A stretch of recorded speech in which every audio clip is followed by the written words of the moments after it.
हेल' लोगोफोर बड' जब info YouTube चेनेलाव बरायबाय आसा खालामो गासैबो मोजां दङ।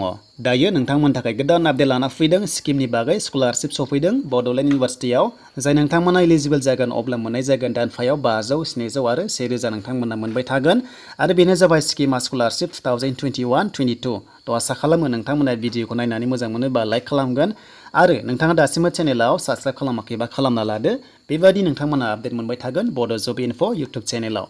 दा बिदिब्ला लोगोफोर बे स्कलारशिपखौ सोर मोनगोन जों अफिशियेल नटिफिकेसन नायनोसै तो बेखायनो नोंथांमोना भिडिअखौ स्किप खालामनाङा नङाब्ला नोंथांमोना आन्दायनो हागौ।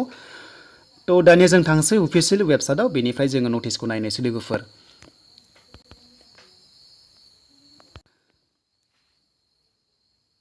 दायो लोगोफोर आं फैबाय अफिशियेल वेबसाइटआव नोंथांमोना 13 सेप्टेम्बरनि आपडेटखौ नायदो स्कलारशिपनि फैदों गोदानै दा बेयाव सोर मोनगोन तो नोंथांमोना नायदो आरो बे स्किमा जाबाय स्कलारशिप बड'लेण्ड इउनिभारसिटिनिफ्राय होनाय तो बेयाव मोननाय जागोन जायफोरा नोंथांमोना माखासे एलिजिबल गोरोबो अब्ला नोंथांमोना मोननो हायो आरो तो बेनि एप्लाइआ सोलिगासिनो दङ आरो लास्ट डेटआ 8 अक्ट'बरसिम थागोन तो नोंथांमोना अनलाइन एप्लाइ खालामनांगौ। दा बेयाव नायदो लोगोफोर अफिशियेल नटिफिकेसना दा बे जाबाय जायफ्रा रिसार्च खालामदों बड'लेण्ड इउनिभारसिटिनि आन्डाराव बेनो जाबाय PhD एमफिल आरो लोगोसे PG LLM तो नोंथांमोना मोननो हागोन आरो बेनो जाबाय 1700 पार मान्थ नोंथांमोना मोनगोन आरो 500 दङ तो नोंथांमोना बेखौ नायना लादो डिपार्टमेन्टआ। दा बेनिफ्राय जायफोरा माने एकाडेमिक इयाराव तो नोंथांमोना एबा फाइनाल इयाराव 55% दङ अब्लासो एलिजिबल जागोन बेनो जाबाय UG लेभेलाव आरो लोगोसे PG लेभेलाव अब्लासो नोंथांमोना मोननो हायो। दा बेनिफ्राय एप्लाइ खालामनाय लिंकखौ नोंथांमोना डिसक्रिपसनाव चेक खालामबानो जाबाय आरो बेनि एप्लाइआबो सोलिगासिनो दङ। दा बेनि एप्लाइनि लास्ट डेटआ 8 अक्ट'बरसिम थागोन ओमफ्राय नोंथांमोना बेंक एकाउन्ट आपडेट खालामनांगोन तो नोंथांमोना आपडेट खालामबाय थानांगोन आरो बेनिफ्राय नोंथांमोना बेंक नोंथांमोना नेम एकाउन्ट नाम्बारखौ मोजां नोंथांमोना जाहाथे अनलाइन फिलआप खालामो।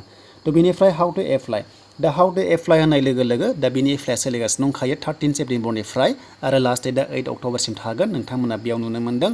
तो बेखायनो नोंथांमोना नांगौ डकुमेन्ट्सखौ आपल'ड खालामनांगौ। तो बेनिफ्राय दानिया जों थांसै मा डकुमेन्ट्स नांगौ बेनो जाबाय स्केन खालामनांगोन आपल'ड खालामनांगोन।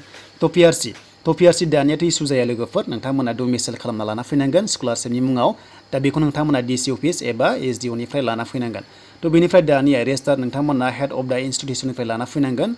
तो बेनिफ्राय दानिया सार्टिफिकेट नोंथांमोना रिसार्च खालामनाय एबा नोंथांमोना एडमिसन रिसिप्ट होनांगोन।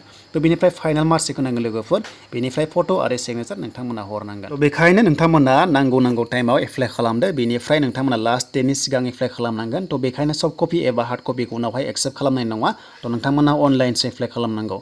दानि लोगोफोर नोंथांमोना बुजिबाय दा बेनि लिंकखौ नोंथांमोना चेक खालाम आरो लोगोसे बड'लेण्ड इउनिभारसिटियाव थांनानै नोंथांमोना भिजिट खालामबानो जाबाय।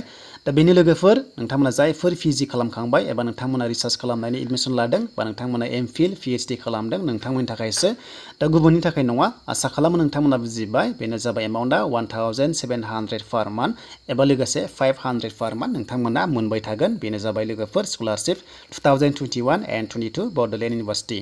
तो लोगोफोर दानिया मोजां मोनदोंबा लाइक खालामदो कमेन्ट खालामदो आरो गोदानै फैदोंबा चेनेलाव साबस्क्राइब खालामनानै लादो।